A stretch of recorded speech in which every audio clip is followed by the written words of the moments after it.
Good evening, my perilous pets, and welcome to the show for those who want to know that this world isn't all there is.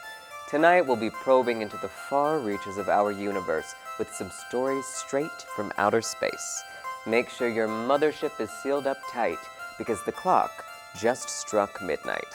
I'm your ghost, Dean Dream, and this is Midnight Visitor.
Welcome back to the Dream Manor, my gorgeous ghouls. And let me tell you, I was so relieved to see that it was you at the door and not that wrinkly little gentleman that keeps coming to call.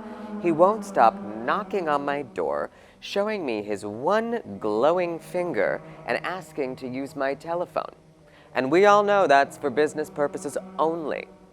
I'm joined tonight as usual by my lovely co-ghost, Dustin T. Dust, though if you ask me, he is looking a little green this evening. Granted, I could just have extraterrestrials on the brain. You know, being in this business for as many decades as I have been, I've known one or two stars to don a skin suit in my time. Now, production won't let me divulge such sensitive information on air, but let's just say one of them rhymes with Bicky Bork.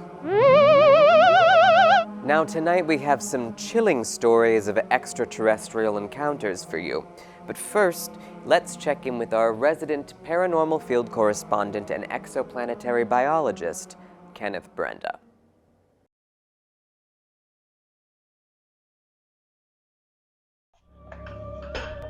Thanks, Dean. Now I'm here tonight in front of a table full of state-of-the-art alien extraterrestrial, that's right, alien extraterrestrial technology. This technology has been in development by scientists for the last 15 years, and tonight we're making history by being the first ones to ever catch a listen. And now I feel very lucky to be getting a first look at how this technology actually works, and we're going to do a demonstration right now. First step, get your headphones on. And now, I'm going to sit back, tune out, tune in, and catch a little bit of alien communication. And there usually would be a professional using this technology. I, Kenneth Brenda, have a bit of background as an exoplanetary biologist. However, I'm no techno geek. So we're going to try our best tonight to try to figure out how exactly to get this machine working. And to be honest, I don't really know how any of it works. However, I'm trying my best. I do believe I am picking up on a little bit of a signal here. And really, it's quite intuitive once you really get into the swing of it.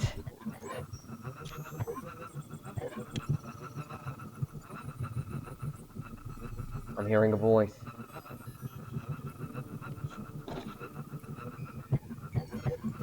I'm distinctly hearing an alien voice. Hold on. Not particularly clear, but I'm hearing little giggles. Like an alien kind of giggling at me.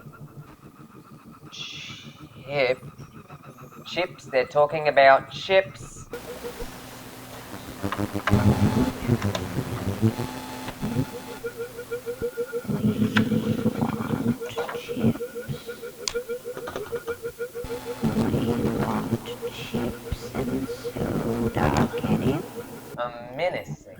this. They're getting extremely aggressive now with their communication. The voice is getting louder and louder.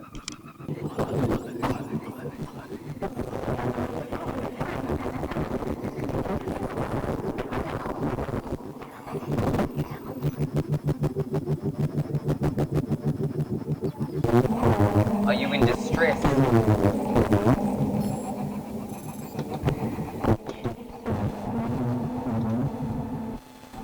This alien sounds like it is in an acute amount of distress.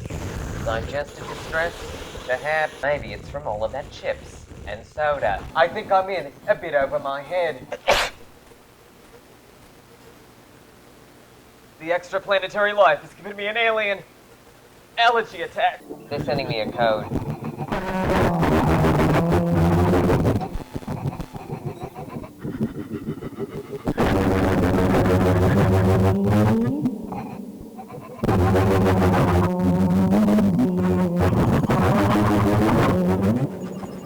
Five, 8, 0, 0, 58008. This is a direct communication from extraterrestrial life. What does it mean? I guess we'll have to find out. The Midnight Visitor. I'm Kenneth Brenda.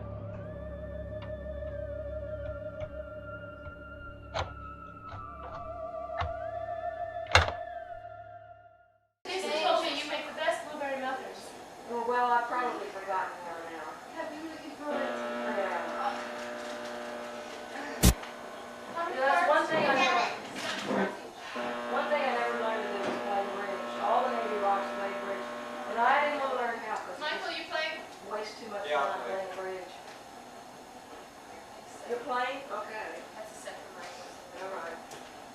We can cheat this time. Michael's playing.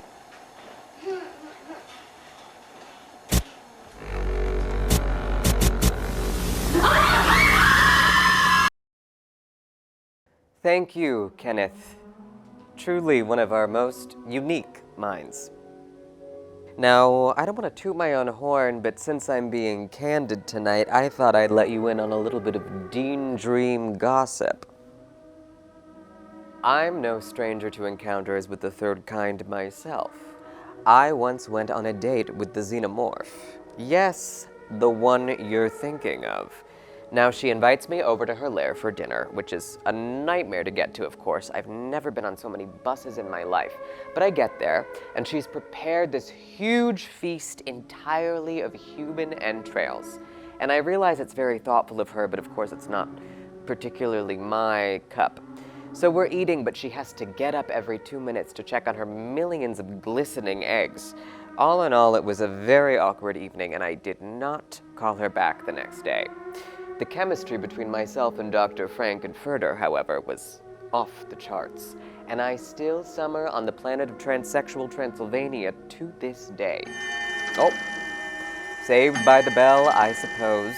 Let's hear our first story of the evening. Hi, I have a story for you. This took place over 20 years ago. I was in high school and I was sleeping over at my best friend's house, and I awoke in the middle of the night on her pull-out couch bed to the silhouetted figure of what I can only describe as a tall gray in her bedroom doorway. I couldn't make out any features because it was backlit by an overhead hallway light behind it, but the only way I can describe it is looking exactly like how you would see in a movie, very similar to the aliens in the movie Sign. It was very slender, very tall. It had long fingers and a very slim, round head with no hair. It didn't move or speak, and I was literally paralyzed with fear. I remember calling out my friend's name, and I thought she was sleeping, but she responded, and I said, "Alex," and she said, "Yeah." And I said, "Do you see what I'm seeing right now?" And she said, "Yeah." And both of us just sat there in silence in the dark, her on her bed and me on a lower pull-out couch. And I could not tell you what happened after that. it was like I just fell back asleep. The next day, I had completely forgotten about it. We were down in the kitchen making breakfast, and my hand was extremely achy, and I looked down and realized I had 3 deep claw-like marks, scratches down the inside of my palm. They were long, about 3 inches in length, and they were quite deep. And, I thought maybe it could be my own hand, my own nails out of fear, gripping like a fist, but I didn't have any nails. It wasn't feasible that it was my own fingernails. And the moment I saw that, I remembered everything from the night before, and I screamed for my friend to come over, and I said, look at my hand. And I said, do you remember last night? I don't know if it was a dream, but I woke up and there was something in your doorway. And she said, oh my God, yes. Asia, what was that? And both of us proceeded to freak out. We go over kind of details of what we remember and what this thing looked like, and neither of us could understand how we had fallen asleep after that, being so terrified. It was like we just knocked out. But anyways, yeah, never figured out what that was. Her house had all kinds of issues. It was a house built from the trees that were cut down a mile back into the woods to make the house. There were bodies found in the woods. There were random people would show up at her door asking for help, and then they would disappear. Her alarms would go off, and then you would find like a random door in the house wide open. All kinds of really, really creepy, weird stuff. Every time we were there was like an issue. It also neighbored a cemetery that we walked a mile to get to on a New Year's Eve night, and we heard a man scream out in the middle of the cemetery where no one was. So, yeah, just thought I'd share that with you guys. I think about it pretty often. Have a good one. Bye-bye.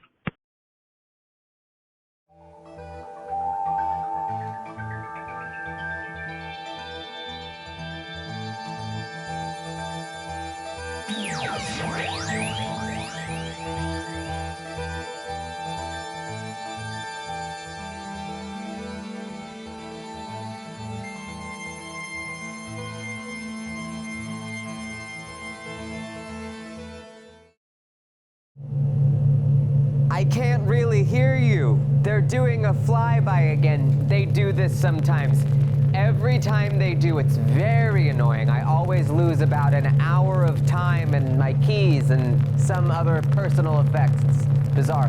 I hope they don't leave another crop circle on the lawn. You know what? Let's just run to the next segment.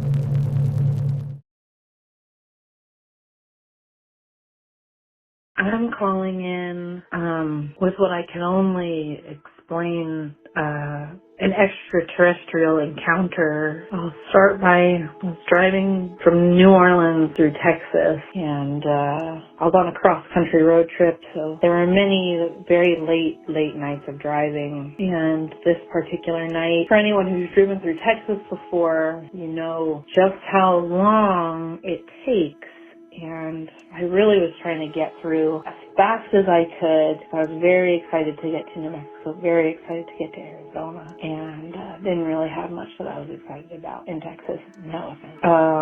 But I was driving through West Texas late at night. It was maybe about 2 or 3 o'clock in the morning, and I was just probably listening to some country music, some Blaze Foley, kind of pass the time. Looking at the road and the sky is very clear because I was pretty rural at that point. There wasn't a lot of city lights to taint my view of the stars. And I was looking up, and all of a sudden I see this green, glowing mass falling through the sky. You know, I've seen shooting stars before. I know what they look like, but I'd never seen something that was such a brilliant green and moving with such speed. I couldn't quite make sense of it. And immediately I was filled with a sense of, I just witnessed this. It was like a swelling of excitement and anxiety within me, because no one ever believed, a story like that. And yeah, I didn't quite know what to make of it. Was it extraterrestrial? When I Googled about it, it did say potentially burning space debris. But I won't believe it. I think I saw an alien that night in West Texas at 2 o'clock in the morning.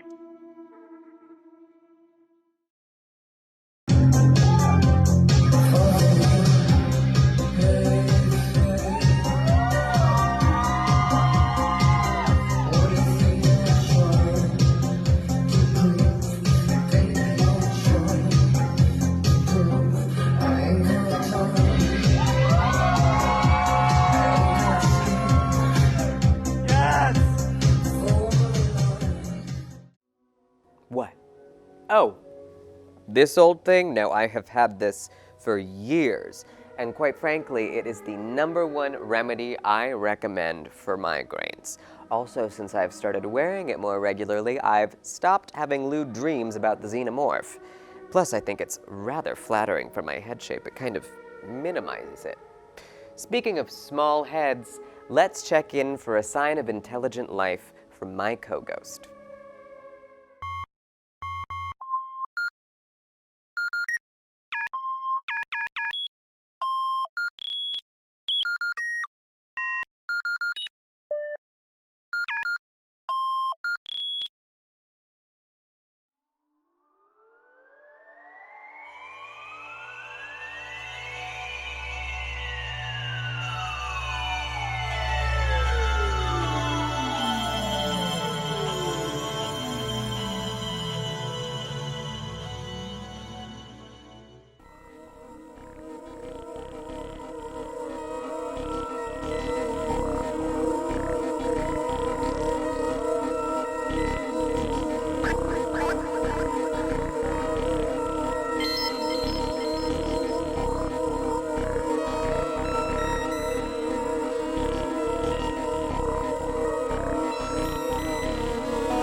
Well, you know what they always say.